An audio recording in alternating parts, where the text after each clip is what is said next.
irmãos, queridas irmãs, que Deus vos abençoe. Para dar-vos continuidade aos estudos anteriores, eu quero abordar os assuntos de Daniel capítulo 7, os 4 grandes animais.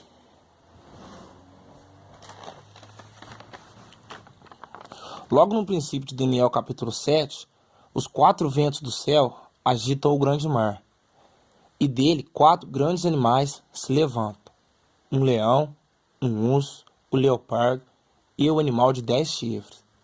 Como já sabemos que 4 animais são 4 grandes reinos, compreendemos que esta visão está se conectando com a visão do capítulo 2.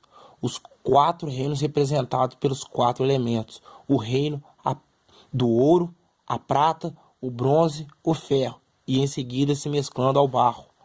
E se sabemos que a cabeça de ouro é Nabucodonosor na Babilônia, é ele mesmo, o leão, e logo a Pérsia é o urso. E o leopardo representa a Grécia, e a fera colossal com 10 chifres representa o reino de Roma. E o que os animais representam nesta visão? A história de cada um deles.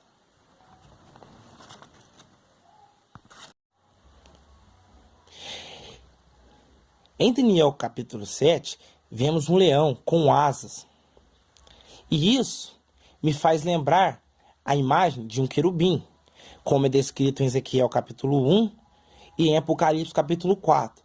Mas este animal tem suas asas arrancadas e é posto sobre a terra, feito um homem. Então, se prestarmos bastante atenção, conseguimos entender a referência à queda de Satanás e, consequentemente, o brado que foi dado por Jeremias, que repercutiu até Apocalipse. Caiu Babilônia. Então, o que representa a queda? Logo, aquele que se julgava superior a todos, aquele que se julgava o próprio Deus, foi jogado à terra e rebaixado a um simples homem, pó da terra. O leão é o animal mais forte entre os mamíferos da natureza. Digamos assim, o rei da selva. O leão simboliza o príncipe. Não é chamado Jesus o leão da tribo de Judá? Segundo animal. É-nos apresentado um urso. E se notarmos, ele ostenta 3 costelas em sua boca. E em Daniel capítulo 11, é mencionado que 3 reis haveriam ainda na Pérsia. E ao 4º rei seria extremamente rico. Lembra-se que lá em Êxodo, quando o povo estava no deserto, se cansou de comer o maná e pedia ao Senhor por carne? Por quê? Porque os fazia lembrar das riquezas, da fartura que havia no Egito. Então, se unirmos essas informações, podemos entender que o urso, o rei da Pérsia, e as costelas de sua boca representam as riquezas acumuladas pelos 3 últimos reis, que são Dário, Cambises e Artaxerxes. Porque esse é o sentido da visão. A carne nessa visão está fazendo referência à abundância, representa a riqueza, fartura.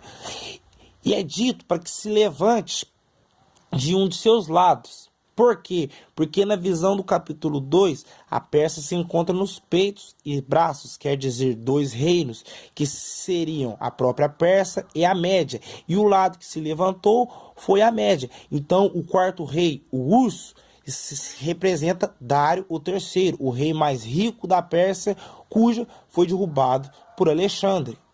E por que o urso? Porque os povos das Pérsias viviam em regiões mais frias, então usavam mais roupas mais avantajadas, peludas, mais cobertos. Então, muitas das vezes eram apelidados de urso.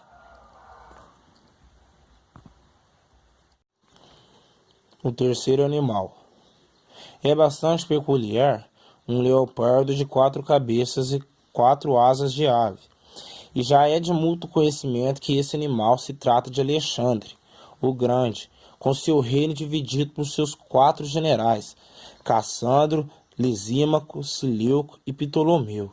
E as asas representarão os 4 ventos do céu, ou os pontos cardeais, ou seja, o norte, o sul, o leste e o oeste.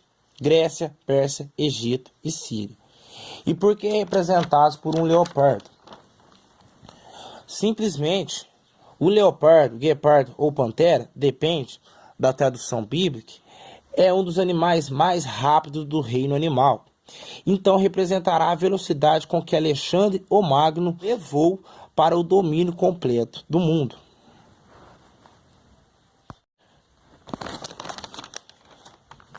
O quarto animal.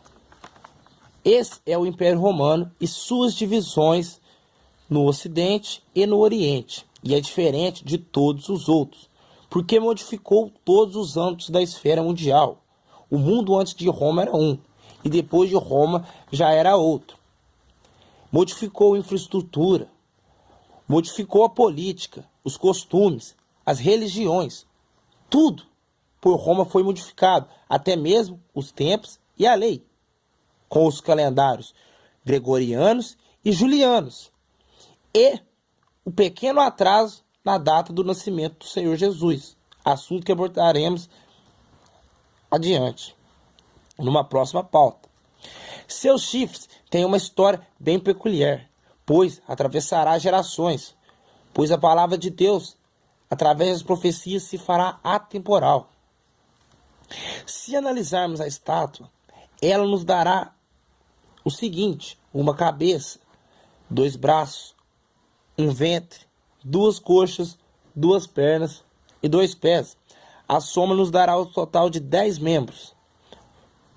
Se juntarmos esses 10 membros com as informações de 10 dedos, 10 chifres e 10 reis, contaremos a seguinte classificação: Nabucodonosor I, Ciro II, Dário III, IV Alexandre, o V Cassandro, o VI Lisímaco, o VII Seleuco, o VIII Ptolomeu, o IX Antíoco e o X Júlio César, da maneira que desde Nabucodonosor até Júlio César, 10 personagens,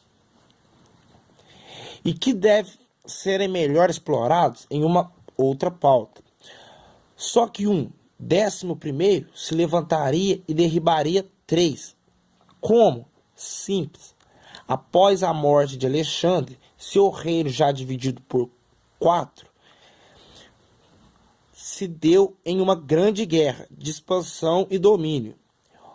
Lisímaco doou seus territórios a Roma, que durante anos pelejou contra os reinos helênicos, derrubando primeiramente a Cassandro na Europa, pelas proximidades territoriais, logo em seguida pondo fim ao Império Seleucida,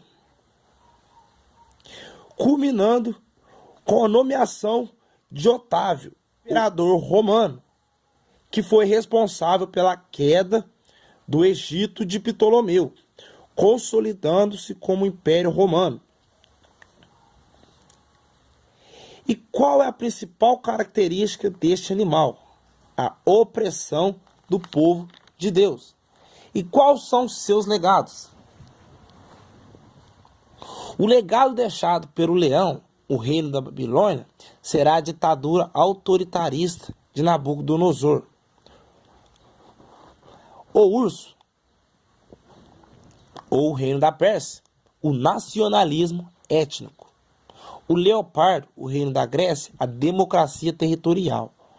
E Roma, as repúblicas imperialistas de conduta militar. E o que todos têm em comum? O instinto incontrolável de expansão.